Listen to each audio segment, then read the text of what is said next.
আগে আমরা যখন গান করেছি তখন 2000 টাকা দিয়ে কিন্তু গান করে ফেলা যেত 10 থেকে 12টা।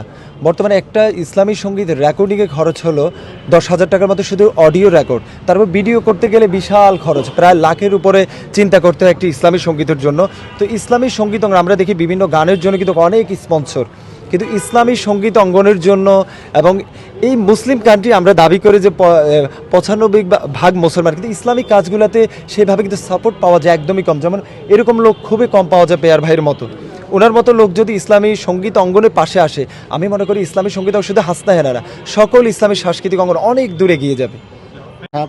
অত্যন্ত যত্ন সহকারে অভিনয় করেছেন। আমি চেষ্টা করেছি, উনি আমাকে সহযোগিতা করেছেন, সার্বিক সহযোগিতা উনি আমাকে করেছেন, যেহেতু আমি নতুন, ওনার কাছে আমি কৃতজ্ঞ। বিশেষ কথা হলো আমাদের বাবা মার প্রতি আমাদের সকলের উচিত, কারণ মানে দিক নির্দেশনা বাবা মার এগুলো আমরা মেনে চলা উচিত। কারণ বাবা মা এমন এক সঠিক জায়গা, সেই জায়গাতে যদি আমরা মানে ঠকানোর চেষ্টা করি সন্তান হিসেবে, তাহলে আমরা ভুল জায়গায় ঠকে যাব। মানে বাবা মাকে আমরা ঠকানো মানে কি, আমরা বিভিন্ন ভুল জায়গাতে যাই ঠকে যাব। আমি নিয়মিত অভিনয় করি, সিনেমা নাটক সবটাতে অভিনয় করি, কিন্তু যখন থেকে আমি এই অঙ্গনে আসলাম, ইসলামী গজলে কাজ করি, আমার খুব ভালো লাগে। ইসলামী গজলগুলি খুব শুনতেও ভালো লাগে এবং কাজ করতেও ভালো লাগে।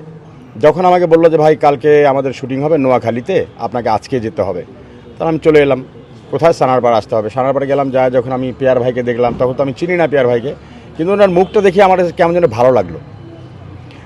আমি চলে গেলাম নিঃসন্দেহে। ওখানে গিয়ে দেখি আরেক ভাই হোসেন মাহমুদ, উনি শিল্পী। ওনার গানের যে কাহিনী দেখলাম, যে আপনার চিত্রগ্রাহক বা এডিটর বনিয়ামিন, উনি যেভাবে শর্টগুলো নিলেন, সত্যি খুব ভালো লাগলো। আর পিয়ার ভাই নতুন অবস্থায় উনি যে কান্না করলো বাবার লাশের কাছে, মানে আমি তো মৃত অবস্থা পড়েছিলাম, মরার অভিনয় করতেছিলাম, তা আমি পারিনি কাঁদতে ওনার কান্না দেখে। আমার চোখে এখন পানি আসতেছে যে উনি যেভাবে চিৎকার দিয়ে কাঁদলেন। তা আপনাদের কাছে আমার একটা অনুরোধ, যে এই গানটাকে নিয়ে ওনার খুব শখ, খুব মানে আশাবাদী, এটাকে ভালো করে একটু প্রচার করবেন।